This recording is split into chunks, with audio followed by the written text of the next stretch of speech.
할렐루야. 네, 하나님은 살아계십니다.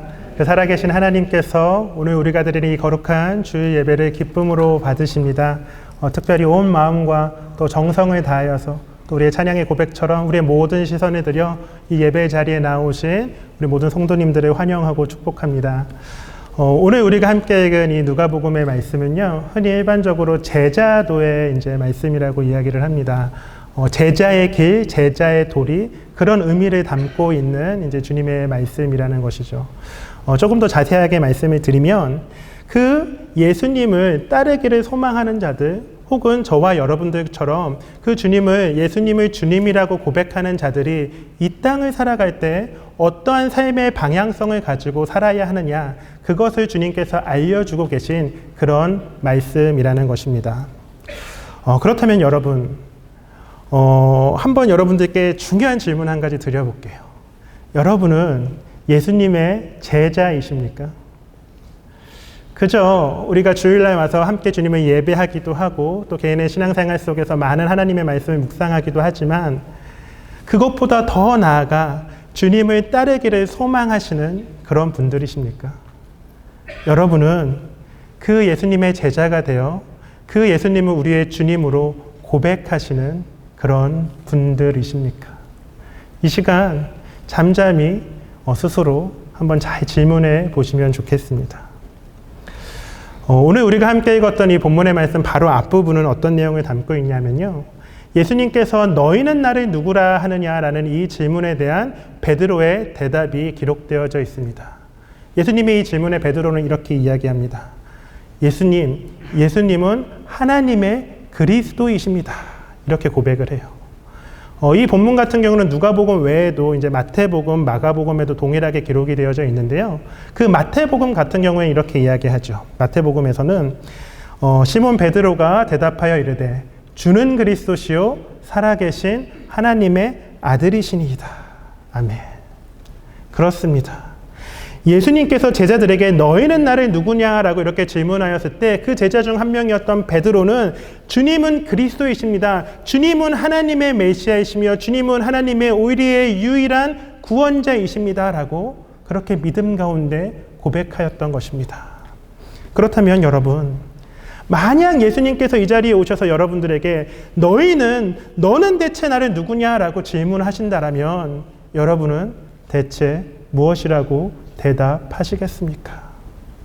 이 시간 바라기는요, 저도 마찬가지고 우리 모든 성도님들께서도 이 베드로와 같이 주님만이 우리의 유일한 그리스도이시며 메시아이시며 살아계신 하나님의 아들이시니다, 그렇게 믿음 가운데 고백하실 수 있는 우리 모두가 되기를 소망합니다.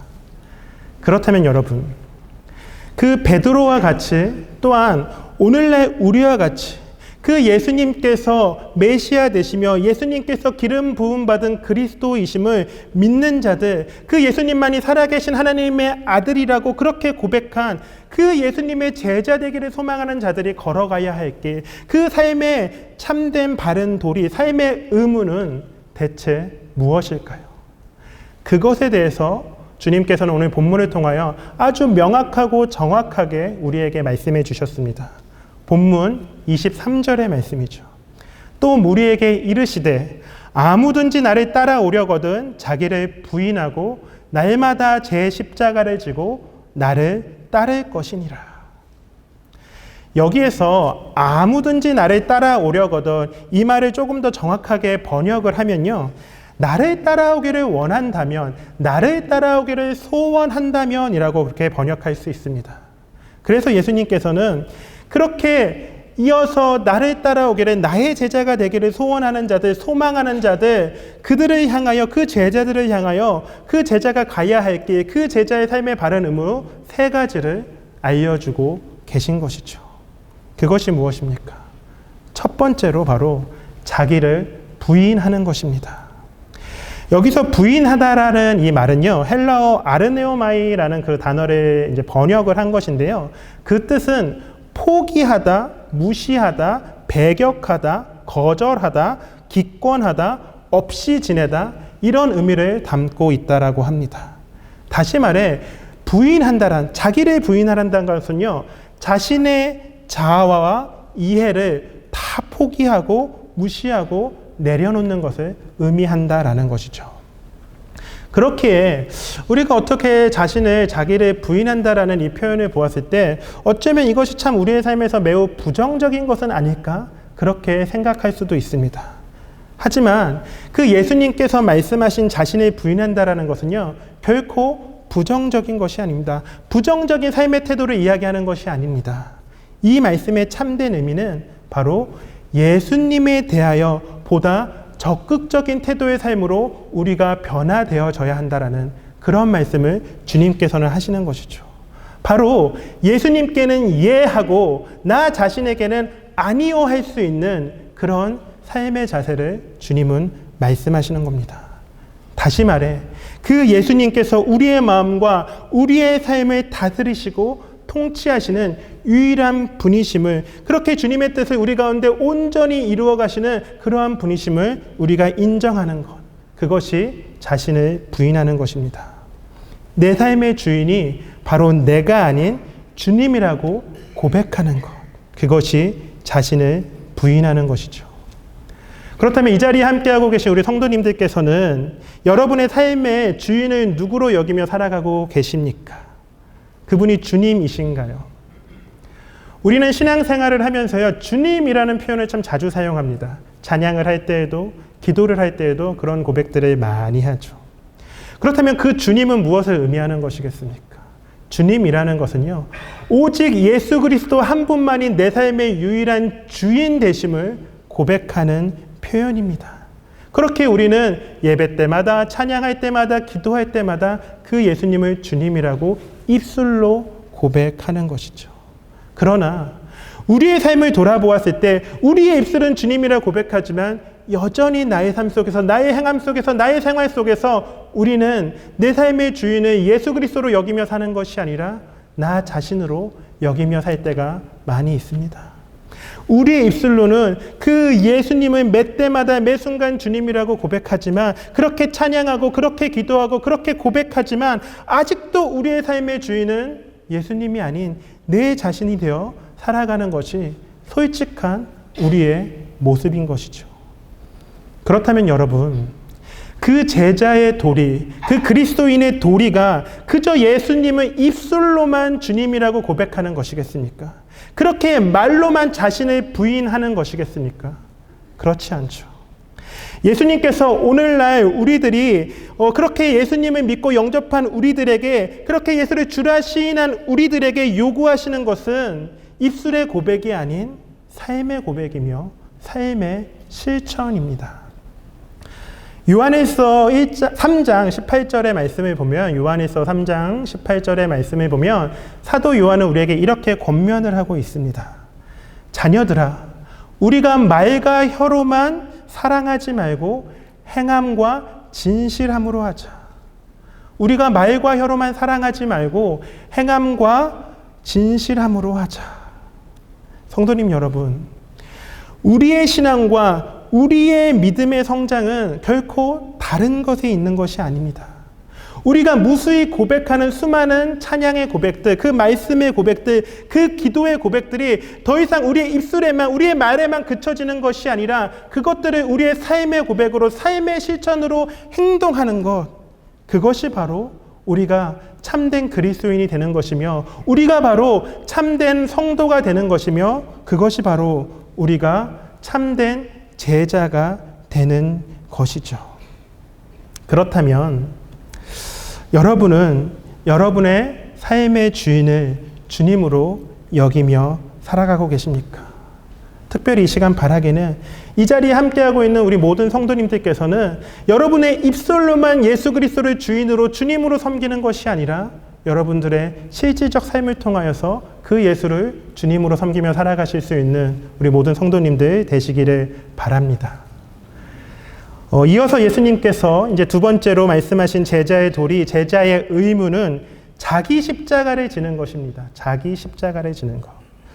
그 예수님 시대의 사람들은요, 십자가를 진다는 것이 어떤 의미를 하고 있다라는 것인 것을 너무나 잘 알고 있었습니다. 그들은 많은 죄인들이 십자가를 지고 처형당할 곳으로 나아가는 것을 직접 목격하였고, 또 많은 사람들은 성읍 안과 밖에서 그 십자가에 매달려 죽어가고 있는 많은 자들을 분명 보았습니다. 그런데 예수님께서는 그렇게 십자가가 무엇인지를 너무나 잘 알고 있는 제자들에게 말씀하시는 거예요. 자기의 십자가를 지라고, 그것도 날마다 지라고 그렇게 말씀하십니다. 그렇다면 여러분, 그것은 무엇을 의미하는 것이겠습니까? 예수님께서는 왜 그런 말씀을 제자들에게 하셨을까요? 성도님 여러분, 예수님께서 말씀하신 제자의 도리, 제자의 길은 그저 자신을 부인하는 것뿐만 아니라 더 나아가서 그 십자가 앞에서 자신의 자아를 날마다 매 순간 죽여야 함을 주님께서는 말씀하시는 것입니다. 그렇게 예수님을 따르는 제자들은 자신의 이기심, 자기의 욕심, 자신의 우월감, 자신의 교만함, 자신의 확신, 자신의 모든 본성적 자아를 날마다 매 순간 그 십자가 앞에 내려놓아야 함을 주님께서는 이 말씀을 통해 우리에게 말씀하고 계신 것이죠. 얼마 전 이제 은퇴하신 선한 목자교회를 담임하셨던 유기성 목사님이라는 분께서 지으신 책 중에요, 나는 죽고 예수로 사는 사람이라고 하는 유명한 신앙 서적이 있습니다. 이제 오래전에 출판되어 있는데요. 제가 오래전이에요. 그 책을 읽기 전에요, 딱 제목만 봐도 참 많은 은혜를 받은 그런 기억이 있습니다. 나는 죽고 예수로 사는 사람. 그렇다면 여러분, 그 책의 제목처럼 나는 죽고 예수로 산다라는 것은 대체 무엇을 말하는 것이겠습니까?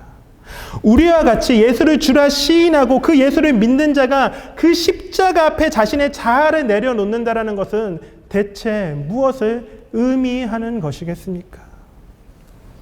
여러분, 십자가를 진다는 것은요, 단순히 우리의 개인의 삶 속에서 경험되어지는 어떠한 좋지 못한 건강, 혹은 경제적인 어려움에 따른 그런 고통들, 혹은 가족 간의 불화, 아니면 대인관계 속에서 이루어지는 어떤 어려움들, 그렇게 우리들이 우리의 삶에서 경험되는 어떤 특별한 어려움들을 잘 감당해낸다라는 그런 의미가 결코 아닙니다.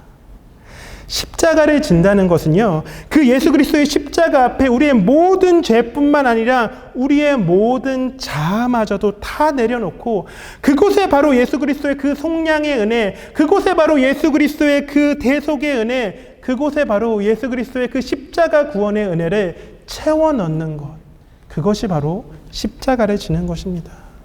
십자가를 진다는 것은요, 그 십자가 앞에 이 생의 모든 즐거움들을 다 내려놓고 우리의 삶이 온전히 십자가와 그 부활의 신앙을 추구하는 그것이 바로 십자가를 지는 것이고, 십자가를 진다는 것은요, 우리가 비록 이 땅을 살아가지만 이 눈에 보이는 이 나라를 살아가는 것이 아니라 2000년 전 이 땅에 오신 그 예수 그리스도를 통하여 임한 그 하나님 나라를 살아가는 것이고, 그리고 예수님께서 다시 오셨을 때 이 땅 가운데 완성될 그 하나님 나라를 소망하며 사는 것입니다. 그것이 바로 나는 죽고 예수로 사는 것이죠. 특별히 이 자리에 함께하고 계신 우리 모든 성도님들께서는 그 십자가 앞에 모든 죄악을 내려놓고 더 나아가 자기의 십자가를 짐으로 나는 죽고 그 예수 그리스도의 능력 안에 살아가실 수 있는 우리 모든 성도님들 되시기를 바랍니다. 마지막으로 예수님께서 말씀하신 제자의 도리 세 번째는 예수님을 따르는 것입니다. 오늘 본문에서 따르다라는 것은요, 이제 헬라어 아콜루데오라는 단어를 번역한 것인데요. 그 뜻의 그 단어의 의미는 함께 가다, 동반하다라는 의미를 가지고 있다라고 합니다. 이처럼 예수님을 따른다라는 것은요, 예수님과 함께 가는 것입니다. 예수님과 동행하는 것입니다. 그러므로 예수님과의 연합이 되어져서요, 그 예수님을 닮아가는 것입니다. 이것은요, 누군가에 의한 수동적인 태도를 의미하는 것이 아니고요, 바로 능동적이며 적극적인 헌신을 의미하는 것입니다. 어떤 희생이라도 감수하면서 열정과 힘을 다해서 그 예수 그리스도의 발자취를 따르며 살아가는 것입니다. 이처럼 그 부활의 영광에 이르기 전에 먼저 십자가의 고난과 그 죽으심을 감당하셨던 그 예수 그리스도께서 가신 그 길을 우리가 함께 동참하며 동행하는 것입니다. 그렇다면 성도님 여러분, 여러분은 예수님과 동행하기를 원하십니까? 그렇다면요, 예수님 닮기를 소원하시기 바랍니다. 당연히 우리는 예수님과 같이 될 수 없지만 우리의 삶의 아주 작은 한 절이라도 예수님을 닮기를 애쓰며 노력하며 그분의 말씀을 따르고 그분께서 원하시는 사역에 동참하고 그분의 사랑을 이웃에게 전한다면요, 그것이 바로 우리가 예수님과 동행하는 삶을 살아가는 것입니다. 여러분, 오늘 말씀의 제목은요, 미랄 정신입니다. 미랄 정신. 요한복음 12장 24절의 말씀을 보면 예수님께서 이렇게 말씀하시죠. 내가 진실로 진실로 너희에게 이르노니 한 알의 밀이 땅에 떨어져 죽지 아니하면 한 알 그대로 있고 죽으면 많은 열매를 맺느니라. 이렇게 말씀하십니다. 그렇다면 여러분, 미랄 정신은 대체 무엇이겠습니까? 그것은 바로 예수 그리스도를 주라 시인함으로써 자기를 부인하고 예수 그리스도의 십자가 앞에 자신의 자아를 내려놓고 그 예수 그리스도와 동행함으로 그 그리스도를 닮아가려고 애쓰며 노력하며 그렇게 제자된 삶을 살기로 마음먹는 그런 삶이 바로 미랄 정신이 되는 것입니다. 여러분, 송구하지만 잠시 제 이야기를 잠시 나누고 말씀을 좀 마치고자 합니다. 이제 여러분 앞에 현요셉이라고 하는 한 명의 이제 그리스도인이 서 있는데요. 제가 이렇게 서기까지 저의 신앙에 있어서 많은 영향을 주셨던 분들이 계십니다. 당연히 저희 부모님도 계시고 여러 훌륭하신 목사님들, 선교사님들, 교수님들, 또 여러 사랑하는 동역자분들이 계시죠. 이처럼 저는 많은 분들의 그런 영향을 받으며 그분들의 기도, 그분들의 사랑, 그분들의 헌신, 그분들의 섬김을 통하여 지금 이 자리까지 오게 되었습니다. 그래서 제가 한번 좀 곰곰이 생각을 해봤어요. 그럼 나에게 가장 많은, 나의 신앙에 있어서, 나의 삶에 있어서 가장 많은 영향을 주신 분은 대체 누구일까? 그런 생각을 하고 고민을 해보았습니다. 그럴 때 두 분이 떠올랐습니다. 여러분, 그분이 혹시 누구일 것 같으세요? 누구일 것 같으세요? 바로 두 분의 할머니세요. 할머니. 저의 친할머니와 그리고 저의 외할머니. 저의 친할머니 같은 경우는요, 이제 아주 오래전이죠. 예전이죠. 그 일제시대 당시에, 일제강점기 당시에 그 할머니의 이제 아버지, 저에게는 증조 할아버지죠. 그 증조 할아버지께서 장로님이실 정도로 믿음의 가정에서 태어나시고 자라셨다라고 합니다. 그런데 그런 할머니가요, 15이라고 하는 아주 어린 나이에 시집을 가세요. 25이 아닙니다. 15입니다. 15이라고 하는 아주 어린 나이에 시집을 가시는데 믿지 않는 가정에 시집을 가신 거예요. 근데 믿지 않는 것뿐만 아니라 그 가정에 가보니 남편은 매일마다 음주 가무와 그리고 도박과 호색에 빠져 사는 그런 남편이었습니다. 제 할아버지 이야기하는 겁니다, 지금. 그러다 보니 저희 할머니는요, 너무나 많은 어려움들을 겪으세요. 너무나 많은 고통과 고난들을 시댁으로부터, 남편으로부터 받게 됩니다. 그런데요, 그럼에도 불구하고 그 할머니께서 끝까지 지키셨던 게 있습니다. 그것이 무엇이냐면 바로 주님을 향한 믿음, 그리고 나의 사랑하는 가족들, 나의 사랑하는 자녀들의 그 영혼의 구원을 향한 그 바람은 끝까지 지켜 나가셨습니다. 제가 어릴 적에요, 이제 그 할머니 댁에 가면 할머니께서 자주 부르시던 찬송이 있었습니다. 이제 559장 사철의 봄바람 불어있고라고 하는 찬송이에요. 아마 잘 아실 텐데 우리 할머니는 그 찬송을 참 부르시는 것도 좋아하셨고 그 찬송을 듣는 것도 매우 좋아하셨습니다. 그래서 어린 시절 이제 가족들이 모여서 가정 예배를 드리면 항상 그 찬송을 부르고 또 이렇게 할머니께 들려드렸던 그런 기억이 있어요. 그 찬송 후렴에 보면 이런 가사의 고백이 있습니다. 고마워라 임마누엘 예수만 섬기는 우리 집 고마워라 임마누엘 복되고 즐거운 하루하루.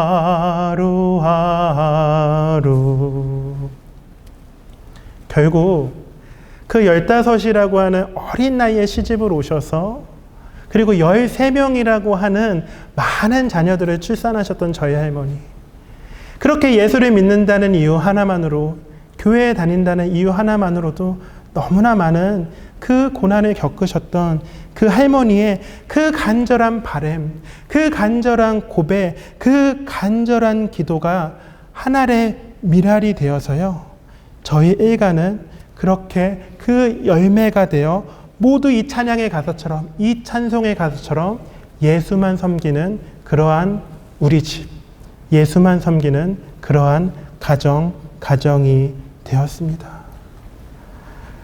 그 복음의 황무지였던 저희 일가에 저희 할머니께서는 하늘의 미랄이 되어주셨고요. 그 미랄의 열매가 되어서 그의 자손들, 그의 자녀들, 그의 후손들은 다 모두 하나님의 자녀들이 된 것이죠. 뭐 하나님을 믿는 것뿐만 아니라 저를 비롯한 많은 목회자들이 배출되었고 많은 중직자분들이 계십니다.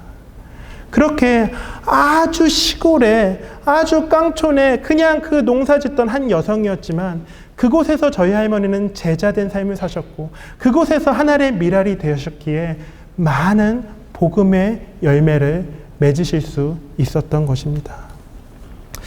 제가 이 시간에 이제 친할머니 이야기만 드리면 하늘나라에서 외할머니가 좀 많이 서운해 하실 것 같은 거예요. 그래서 제가 외할머니 이야기도 짧게 좀 나누도록 하겠습니다. 괜찮으시죠? 예, 저희 외할머니는 또 어떤 분이셨냐면요, 항상 기도하는 분이셨어요. 이제 젊은 시절에 사별을 하셨거든요. 이제 그래서 그러셨는지 뭐 집보다는 기도원이나 교회에 더 많이 계신 이제 그런 권사님이셨습니다. 그리고 제 이름이 요셉인데 제 이 요셉이라고 하는 그 이름 또한 저희 외할머니께서 지어주셨어요. 근데 그 외할머니 댁이 저희 집 굉장히 가까이 계셨었거든요. 뭐 걸어서 5분 이내 거리에 계셨는데 그러다 보니까 저희 집에 제가 어렸을 때 자주 오셨었습니다. 그러면 저희 집에 오시면 가장 먼저 하시는 게 있어요. 다른 것 하시기 전에, 다른 이야기 하시기 이전에 가장 먼저 하시는 것이 있었습니다. 그것이 무엇이었을까요? 맞아요. 기도였습니다. 저를 위해서 또 저희 가정을 위해서 기도를 해주시는 거예요. 근데 뭐 짧게 기도하시는 게 아니라 길게 기도를 하십니다.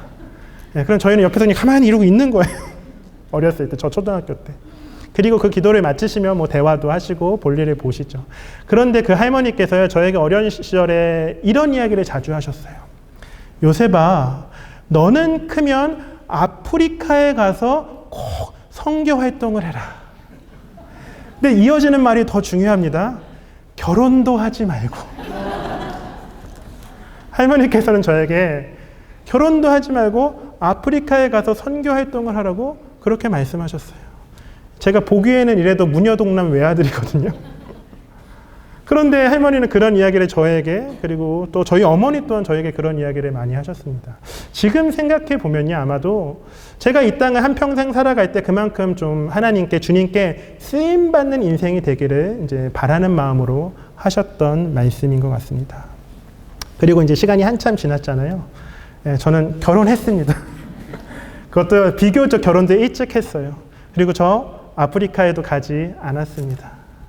그런데요, 그럼에도 불구하고 제가 많이 부족하지만 이렇게 여러분들께 복음을 나눌 수 있는 것, 또 교회를 섬길 수 있는 것, 그리고 하나님 나라를 섬길 수 있는 것은요, 바로 그 두 분 할머니의 그 미랄과 같은 헌신과 섬김과 사랑과 기도가 있었기 때문에 제가 지금 이 자리에 서 있을 수 있다라고 저는 그렇게 생각하며 그렇게 확신합니다. 그분들의 그 미랄의 열매가 그의 후손이고 바로 제가 되는 것이죠. 그렇다면 사랑하는 성도님 여러분, 저만 그런 것일까요? 결코 그렇지 않습니다. 여러분들이요, 지금 이 순간에 이렇게 좋은 장소에서 함께 기쁨과 은혜 가운데 주님을 예배할 수 있는 것, 또한 그 살아계신 하나님을 깨닫고 경험하며 그 하나님의 말씀을 우리가 알아갈 수 있는 것, 그리고 개인의 삶에서 주어지는 수많은 윤택함과 평안함 가운데 이렇게 행복하게 신앙생활 할 수 있는 것은요, 죄송한 말씀이지만 그것은 결코 여러분들이 잘나서가 아닙니다. 여러분들이 특별하게 신앙이 좋아서도 아니고 여러분들이 스스로 거룩하셔서도 아닙니다. 먼저는 그 십자가의 죽으심과 보혈의 은혜, 그 속량의 은혜로 하나의 미랄이 되어주셨던 그 예수 그리스도의 은혜가 있었기에 가능한 것이고, 그리고 그 한량없는 그리스도의 은혜로 인하여서 그 예수의 제자가 되었던, 그렇게 또 다른 미랄의 삶을 사셨던 누군가가 있으셨기 때문에 그것이 가능한 것이고 그것이 시작된 것입니다. 그분이 여러분들의 부모님이시던, 여러분의 가족이시던, 여러분의 친구이시던, 여러분의 지인이시던, 아니면 여러분들은 알지 못하지만 여러분들을 위하여 간절히 기도하셨던, 그렇게 제자가 되어 하나의 미랄의 삶을 사셨던 그 누군가가 있었기에, 그분들의 헌신과 섬김과 기도가 있었기에 저도 이 자리에 이렇게 설 수 있는 것이고 여러분도 이 자리에 이렇게 함께 하실 수 있는 것입니다. 사랑하는 성도님 여러분, 특별히 이 시간 말씀을 마치며 바라기는 저도 그렇고요, 여러분도 그렇고요, 하나의 미랄된 삶을 사시기를 바랍니다. 왜 그래야 합니까? 여러분, 왜 그래야 합니까? 주님께서 그 십자가의 죽으심으로 우리의 미랄이 되어주셨기 때문입니다. 여러분, 또 왜 그래야 합니까? 우리들 또한 미랄이었던 누군가의 열매이기 때문입니다. 여러분, 왜 그래야 합니까? 그것이 바로 예수 그리스도의 제자된 삶을 살아갈 수 있는 유일한 길이기 때문입니다. 저와 여러분, 우리 모두는 이 땅을 살아가는 것 같지만 이 땅에 임한 하나님 나라를 살아가는 자들입니다.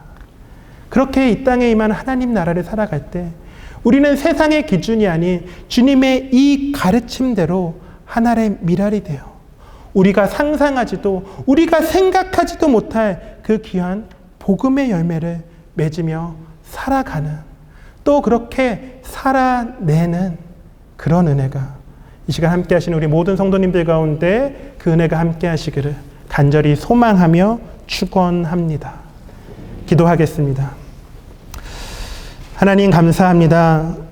거룩한 주일 함께 모여 그 하나님의 말씀을 나누며 성경의 말씀을 통하여 예수 그리스도를 주라 시인하며 예수 그리스도의 십자가 앞에 자신의 자아를 내려놓고 또한 그 예수 그리스도를 따르는 것이 바로 예수 그리스도의 제자된 삶이며 그것이 또한 이 땅에 임한 하나님 나라에서 하나의 미랄된 인생임을 깨닫고 또 믿음 가운데 고백하게 하시니 하나님 감사합니다.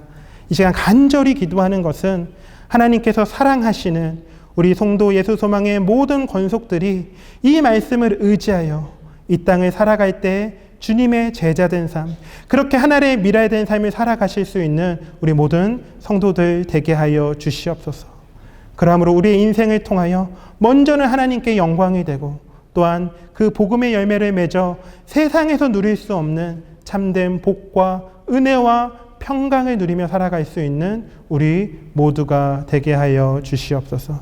이 시간 우리의 삶의 전부 되시는 그 하나님을 높여드리오며 이 모든 말씀 살아 역사하시는 예수 그리스도의 이름으로 간절히 기도드리옵나이다.